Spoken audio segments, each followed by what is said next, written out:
जा रहे हैं क्लास 9th इंग्लिश असाइनमेंट का क्वेश्चन नंबर 3 सेक्शन ए का है ये आपका, जिसमें हम answer any 2 questions in 5 to 6 sentences each. सबसे पहला क्वेश्चन आता है, what did Tommy find one day, describe it any से वेयर टॉमी फाउंड इट। अब हमें बताना है कि टॉमी को एक दिन क्या मिला और हमें बताना है कि वो जो मिला उसे वो कैसा था, और हमें ये भी बताना है कि टॉमी को जो मिला वो कहाँ से मिला। ठीक है, तो टॉमी को एक रियल बुक मिली जो कि बहुत ज़्यादा पुरानी थी। उसने जब पेजेस को टर्न किया तो वो बहुत ज़्यादा येलो थी और क्रिंकली थी और वो बहुत ज़्यादा फ़नी थी पढ़ने में।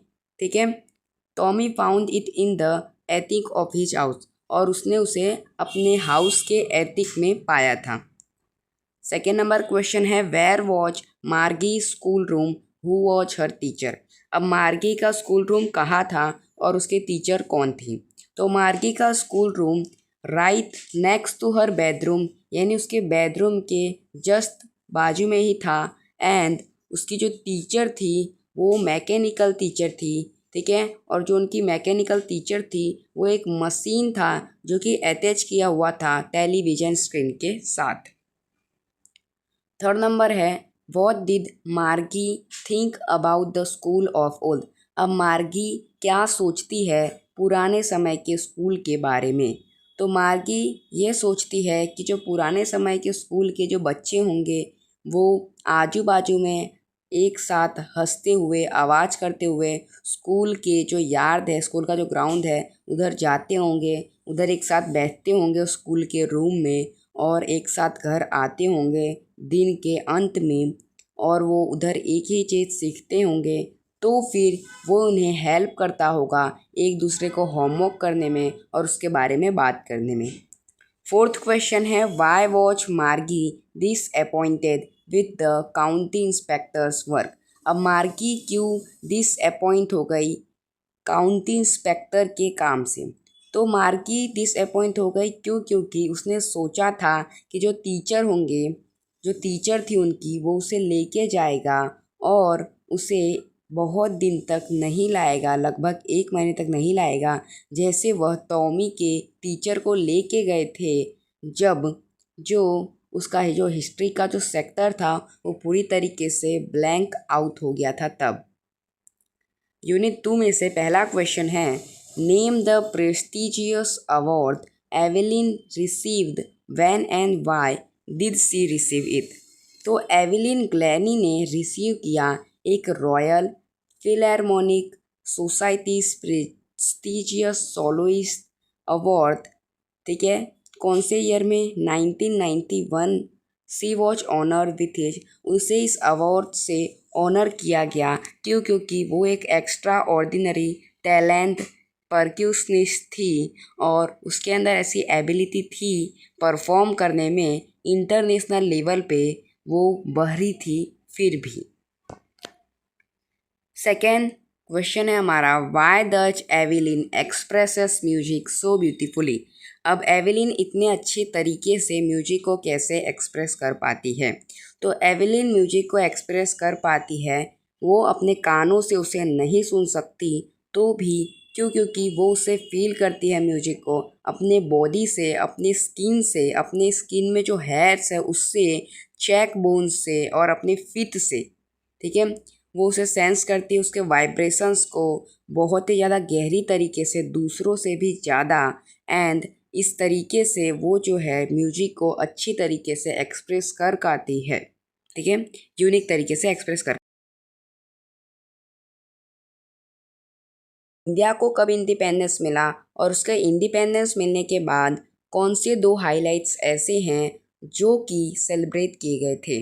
तो इंडिया को इंडिपेंडेंस मिला था 15 अगस्त 1947 को, और जो 2 हाइलाइट्स थे जो कि इंडिपेंडेंस डे के बाद सेलिब्रेट किए गए थे वो थे कि पंडित जवाहरलाल नेहरू जो थे उनकी एक फेमस स्पीच जिसको ट्राइस्ट विथ डेस्टिनी के नाम से जाना जाता है वो, और जो बिस्मिल्लाह खान की शहनाई की परफॉर्मेंस जो कि उन्होंने रेड फोर्ट पे दी थी, जो कि बहुत ज़्यादा मेमोरेबल रही थी एक हिस्टोरिक डे के हिसाब से। ठीक है, सेकेंड क्वेश्चन है, कि who was the first Indian to great independent India musically, what did he play. अब कौन सा ऐसा फर्स्ट इंडियन है जिसने इंडिपेंडेंटली इंडिया को म्यूजिकली ग्रीट किया और क्या बजाया था। तो बिस्मिल्लाह खान ऐसे थे जिन्होंने ग्रीट किया इंडिया के इंडिपेंडेंट को म्यूजिकली, और उन्होंने बजाया था रेड फोर्ट पे सुबह सुबह 15 अगस्त 1947 पे। ठीक है, नेक्स्ट आ जाता है आपका यूनिट 3 में से पहला क्वेश्चन की जो the little girl was sent for a nice talk with father and mother, कि भाई जो बच्ची है उसको नाइस टॉक अच्छे से उसके पापा और मम्मी के साथ बात करने के लिए भेजा गया था। किसके द्वारा, कब, तो भेजा गया था उसकी दादी माँ के द्वारा संडे को आफ्टरनून में। क्या वो अच्छे से बात कर पाई, नाइस टॉक कर पाई, और जो भी आंसर है तो क्यों। तो नहीं, वो नहीं कर पाई। क्यों? क्योंकि उसके जो फादर थे वो बहुत ज़्यादा स्ट्रिक्ट थे और टेरिफाइंग थे। ठीक है, और सेकेंड क्वेश्चन है कि down came the ruler on her little pink palms. अब उन्होंने उसके लिटल पिंक पाम्स के ऊपर जो रूलर से चौका था। ठीक है, उसमें से पहला क्वेश्चन है कि what had the little girl done, कि जो बच्ची थी उसने क्या किया था कि उसके साथ ऐसा किया उन्होंने। तो बच्ची ने क्या किया था, उसने उसके पापा के इम्पोर्टेंट पेपर्स को फाड़ दिए थे जो कि उनके स्पीच के पेपर्स थे, और उसने उसको फाड़े थे पिन क्यूजन बनाने के लिए। सेकेंड बी क्वेश्चन है कि व्हाट हैपन, उसके बाद क्या हुआ। उसके पापा बहुत ज़्यादा गुस्से में आके उन्होंने उसको पनिश किया। कैसे पनिश किया? रूलर से हिट करके उसके लिटल पाम्स के ऊपर। ठीक है, थर्ड क्वेश्चन है how did the neighbours enjoy themselves. अब नेबर्स ने कैसे एन्जॉय किया खुद में। तो नेबर्स कैसे एन्जॉय करते थे, जो मैकडोनाल्ड से, देखिए वो बहुत ज़्यादा खुश फैमिली से थे।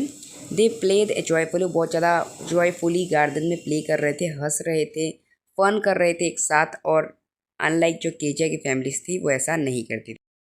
यूनिट 4 में से पहला क्वेश्चन है how did Einstein earn his living when he was 21, कि भाई आइंस्टाइन जो थे वो कैसे अर्न करते थे और कैसे गुजारा करते थे अपना जब वो 21 साल के थे तब।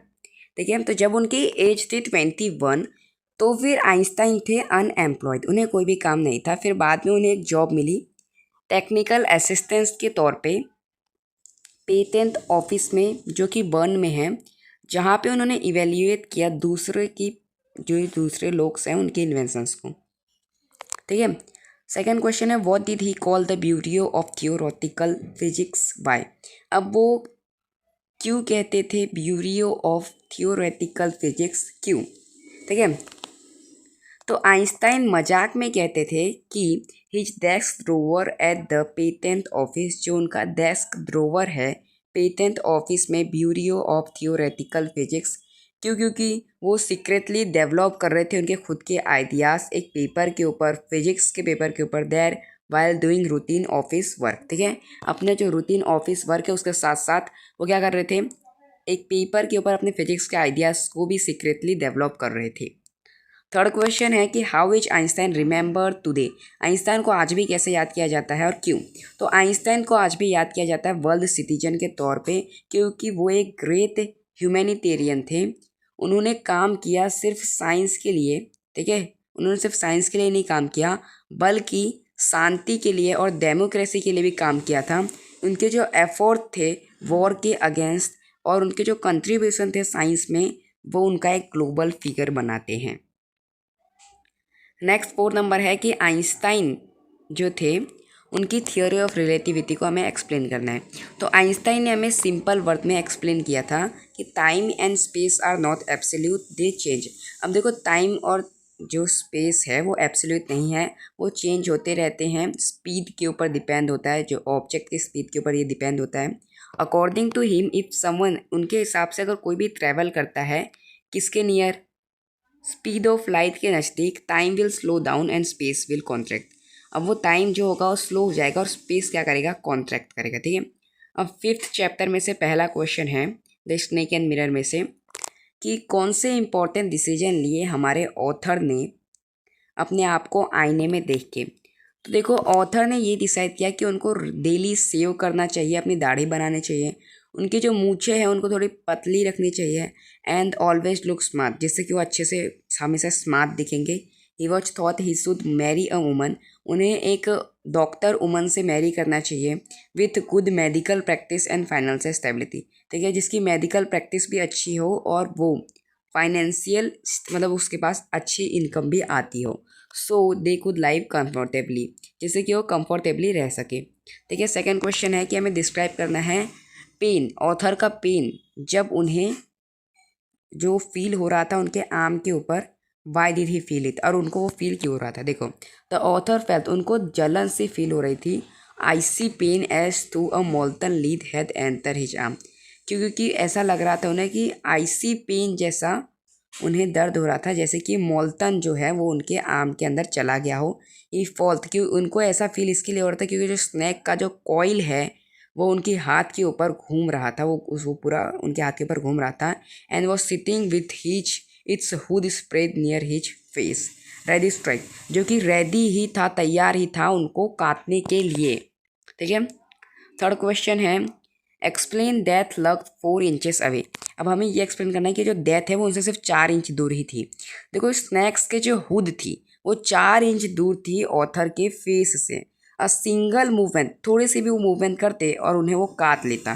ठीक है, जिससे वो मर जाते, और इसकी वजह से डेथ जो थी वो उनसे 4 इंच ही दूर थी। ठीक है, नेक्स्ट आ जाता है fourth number question, what type of wife, उन्हें कैसी वाइफ चाहिए थी ऑथर को, क्यों चाहिए थी ऐसी वाइफ, और what type of girl did he finally marry, और उन्होंने फाइनली किसके साथ मैरी किया। देखो, ऑथर को चाहिए थी एक वुमन डॉक्टर जो कि थोड़ी सी मोटी हो, जिससे कि वो कोई मिस्टेक करे तो उसे कभी पकड़ नहीं पाए। ठीक है, लेकिन उनको रियलिटी में जिसके साथ उनकी शादी हुई वो थी पतली lean women who could run like a sprinter, जो कि बहुत ज़्यादा तेज़ी से भाग सकती थी। ठीक है, तो इसी के साथ आपका चैप्टर यूनिट 5 का चैप्टर भी फिनिश होता है, और इसी के साथ आपका जो असाइनमेंट है उसका क्वेश्चन नंबर 3 भी फिनिश होता है। इसके आगे की वीडियो में हम पोएम के क्वेश्चन आंसर्स करने वाले हैं। तो अगर आपको हमारा वीडियो अच्छा लगे तो लाइक सब्सक्राइब करके मिलते हैं वीडियो में। जय हिंद, जय भारत।